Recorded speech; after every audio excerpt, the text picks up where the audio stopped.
Anybody else surprised that Karens are being stinky? Not me. Not ever.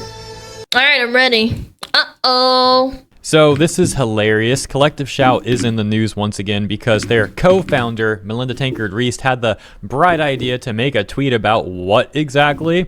Gamergate. Yeah, they're pulling. I thought Gamergate was 8 years ago. What's going on? The Gamergate card. Melinda Tankard-Reist says on Twitter, Gamergate on steroids, quote unquote. Abuse of small all-women team Collective Shout documented by @onlinehate at this link right here, and the bold text right there at the top saying Gamergate returns. So yeah, this is pathetic. It reminds me of when Sweet Baby Inc. was in the news cycle, and gaming journalists were running to their defense. And the journos kept trying to bring Gamergate back by saying journos need to go back to McDonald's, man. Nah, you can't. You can't keep doing this, getting paid money to pump out these dog shit ass articles.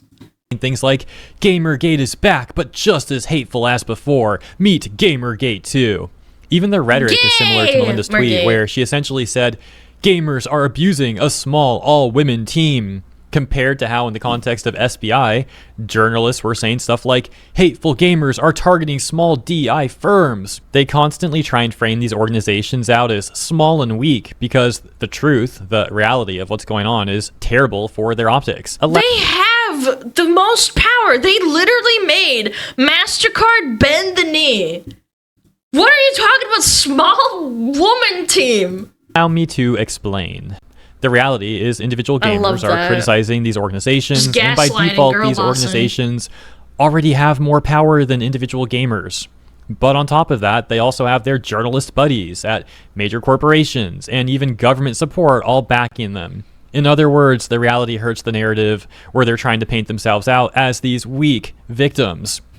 So to counter that, these organizations constantly try and bring Gamergate back, to group all gamers together as some unified force that they then label as a massive harassment campaign. It's extremely disingenuous, and like I said earlier, also just absolutely pathetic. And again, weaponizing an audience that will follow you no matter what. Yeah. I hate these gameplay commentaries. I'm too distracted. I have to really listen to his words.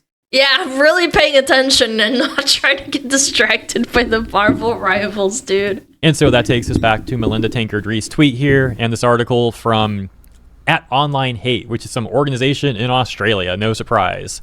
We're going to take a look at that article because it's hilarious how desperate these people are to try and manipulate the narrative as mentioned. But first, let's take a look at some of the responses that Melinda is getting to her tweet here.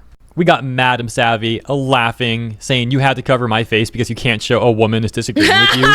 Wait, did that yeah, Madam Savvy's been doing God's work, unironically, man. Freaking actually happened. I know they've already been in denial about women criticizing them, including Madam Savvy, which we've talked about before called her many times in the past. But did they actually did they actually include a tweet?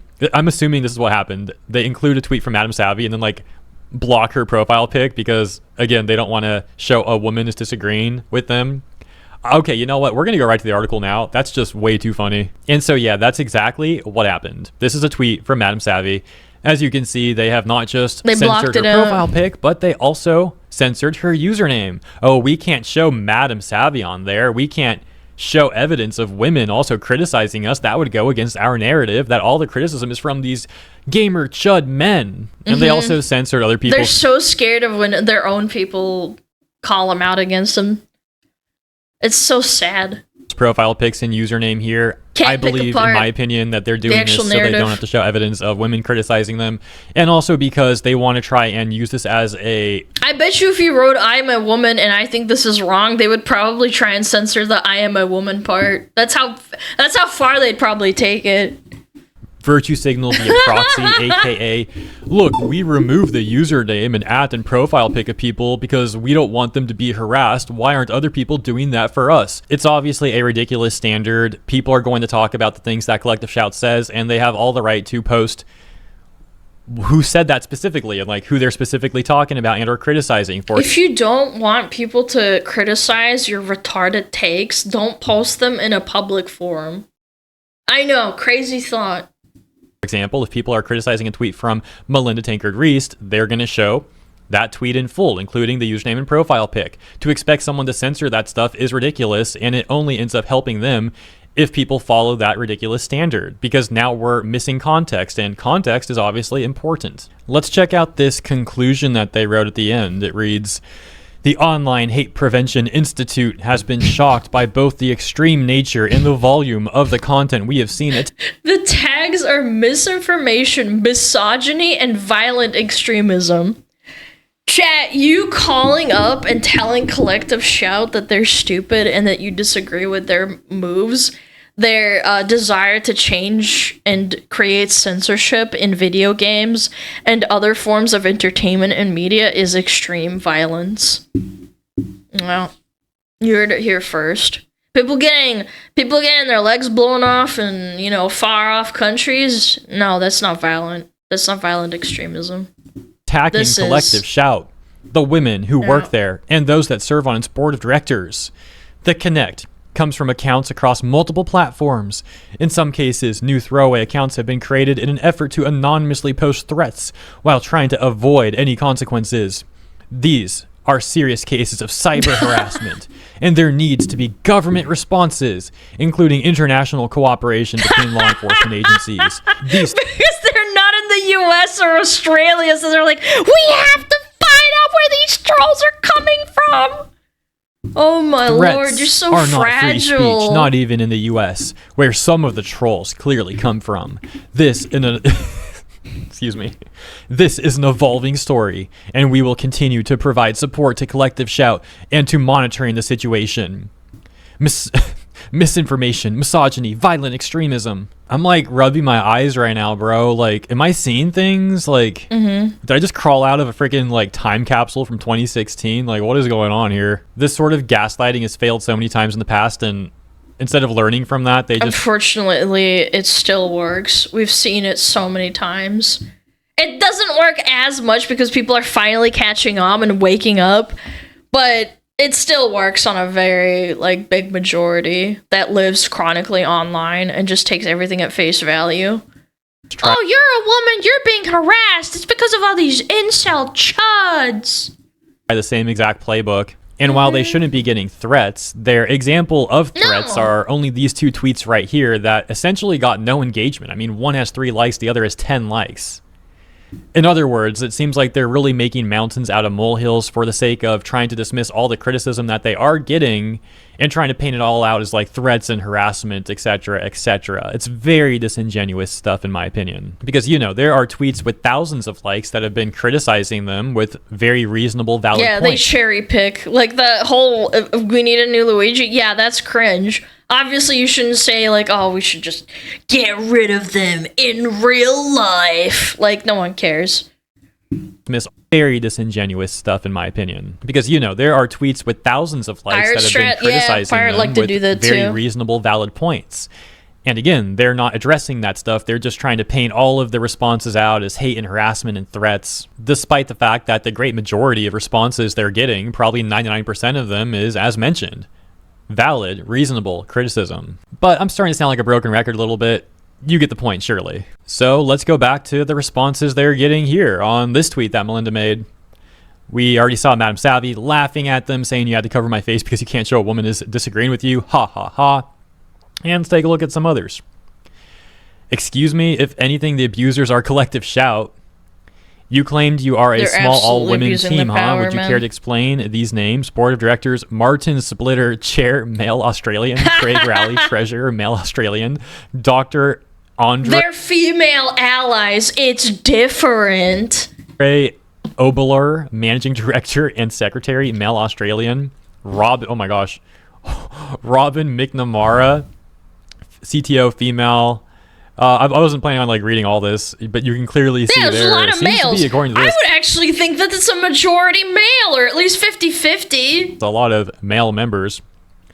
I want to take a look at this one too, but I wanted to wait because I had to like click show more. Let's take a look at it now though.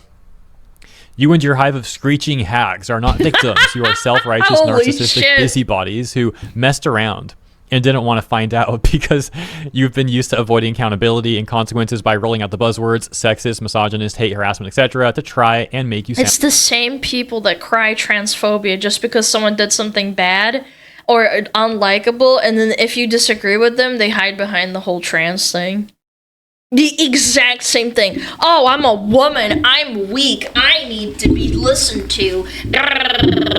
No, your idea is stupid. Let me criticize you. Like victims. You are not victims. You are a bunch of miserable, intrusive Karens. Oh, next you're going to see them trying to make Karen a slur. Watch. Karen I say that in jest. No way. No way, though, right? But, like, could you imagine? And you're going to continue to learn why you should have left gamers the heck alone. Go away, sweetheart. You know, more or less. What else we got here?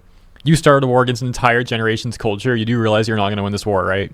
You guys really need to get a new name for when you abuse your authority over gamers. Ma'am, this isn't even Gamergate Jr. This will be the last one I read, I think. I want to read this whole thing. Let's take a look at it.